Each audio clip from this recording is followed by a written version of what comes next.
Hello and good morning all of you. स्वागत आहे तुमचं मेगाबीट एज्युकेशनच्या यूट्यूब चॅनलवर. तर चला बघूया आज वन वर्ड सबस्टिट्यूशन, ज्याच्यामध्ये आपल्याला 10 वन वर्ड सबस्टिट्यूशन दिलेले आहे. सो त्यांचे आपण इंग्लिशमध्ये मिनिंग बघूया आणि मराठीमध्ये सुद्धा मिनिंग बघूया.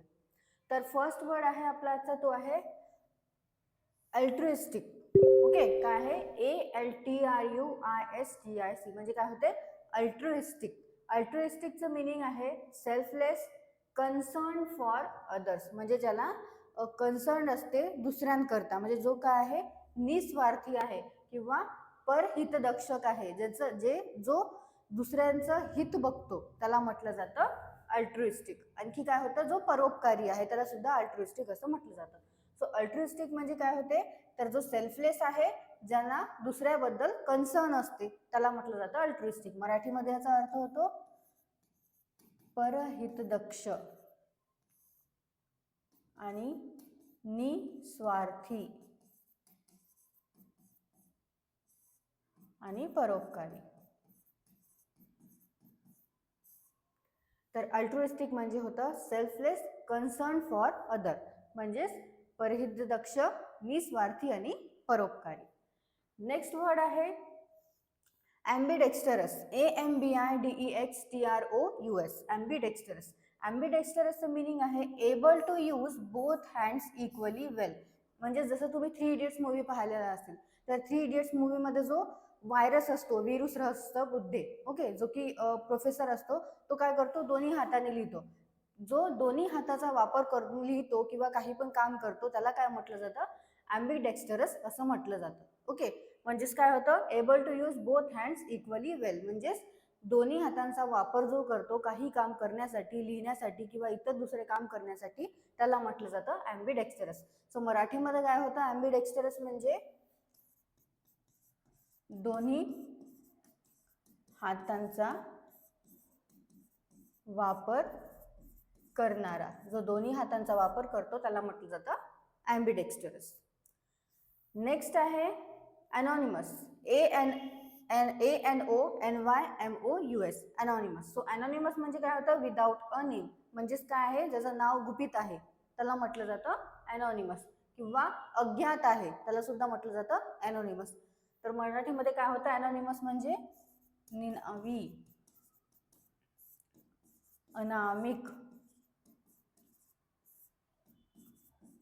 अज्ञात किंवा नाव गुपित ठेवलेला. तर अनॉनिमस म्हणजे काय होतं? विदाउट अ नेम, जसं काय आहे? नाव नाही आहे किंवा नाव गुपित आहे. निनावी, अनामिक, अज्ञात आणि नाव गुपित ठेवलेला, त्याला म्हटलं जातं इंग्लिशमध्ये anonymous. Okay. The poem was published by an anonymous author. म्हणजेच काय? तर एक अज्ञात ऑथर आहे, त्यांनी काय केलेली आहे? ही पोएम जी आहे ती पब्लिश केलेली आहे. ओके, असं या सेंटेन्सचा अर्थ होतो. नेक्स्ट वर्ड आहे ॲथिस्ट. ATHEIST. ॲथिस्ट. ॲथिस्टचं मिनिंग काय आहे? तर a person who does not believe in God, म्हणजे जो देवावर विश्वास ठेवत नाही त्याला म्हटलं जातं ॲथिस्ट. देवावर विश्वास न ठेवणाऱ्याला काय म्हणतो आपण? नास्तिक म्हणतो. ओके, सो मराठीमध्ये काय होतं? ॲथिस्ट म्हणजे जो काय आहे?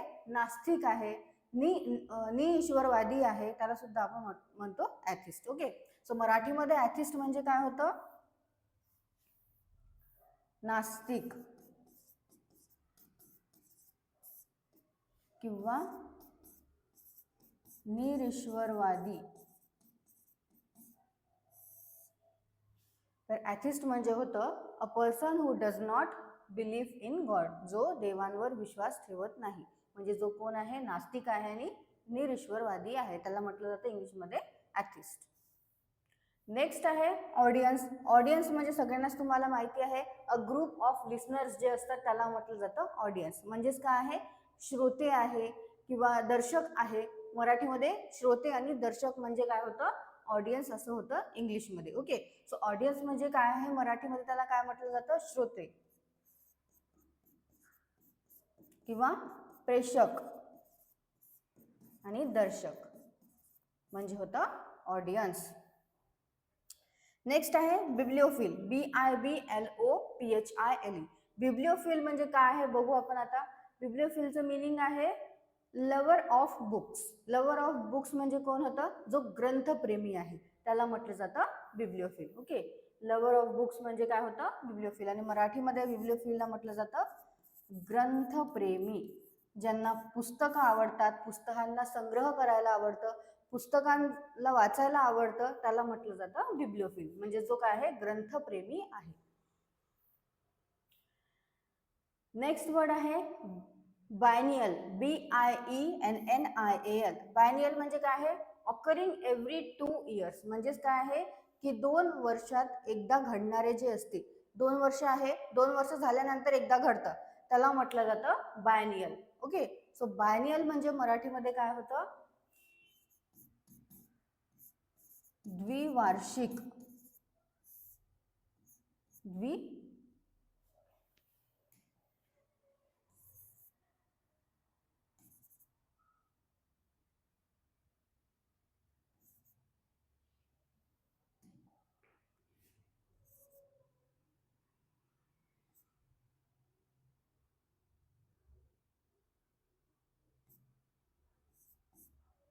ओके, सो द्विवार्षिक. बायनियल म्हणजे द्विवार्षिक होतं आणि 2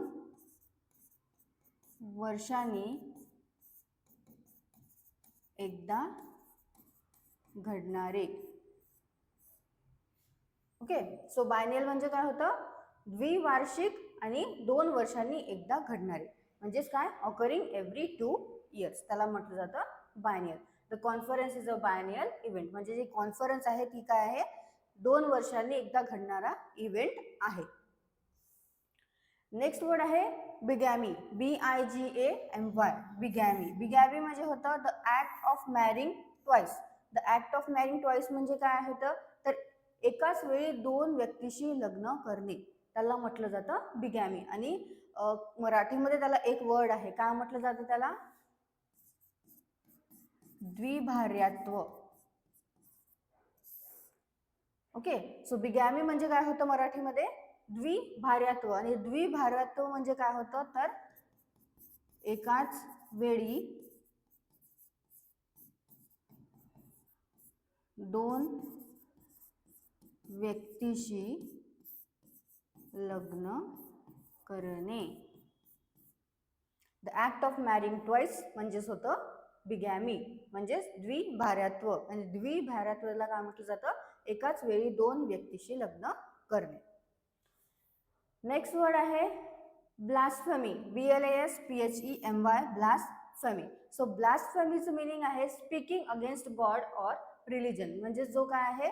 गॉडच्या अगेन्स्टमध्ये, देवाच्या अगेन्स्टमध्ये बोलतो किंवा रिलिजनच्या अगेन्स्टमध्ये बोलतो, त्याला म्हटलं जातं ब्लास्फेमी. म्हणजेच काय करतो? तो निंदा करतो, देवांची निंदा करतो किंवा रिलिजन आहे, धर्म आहे, धर्मांची निंदा करतो, त्याला म्हटलं जातं ब्लास्फेमी. सो मराठीमध्ये ब्लास्फेमी म्हणजे काय होते?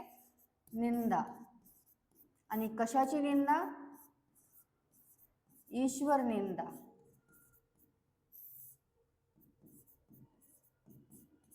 पावित्र्य निंदा आणि धर्म विडंबन. ओके, काय होतं? ब्लास्फेमी म्हणजे speaking against God or religion. म्हणजेच काय होतं? तर निंदा, ईश्वर निंदा, पावित्र्य निंदा आणि धर्म विडंबन, त्याला म्हटलं जातं ब्लास्फेमी. आणि लास्ट वर्ड आहे बोटॅनिस्ट. BOTANIST. बोटॅनिस्ट. बोटॅनिस्ट म्हणजे काय होतं? सायंटिस्ट हू स्टडीज प्लांट्स. जो प्लांट्स बद्दलची काय करतो? स्टडी करतो. वनस्पती आहे, प्लांट्स आहे, त्याच्याबद्दलची जो स्टडी करतो त्या सायंटिस्टला म्हटलं जातं बोटॅनिस्ट. ओके, त्या शास्त्रज्ञाला म्हटलं जातं बोटॅनिस्ट इंग्लिशमध्ये.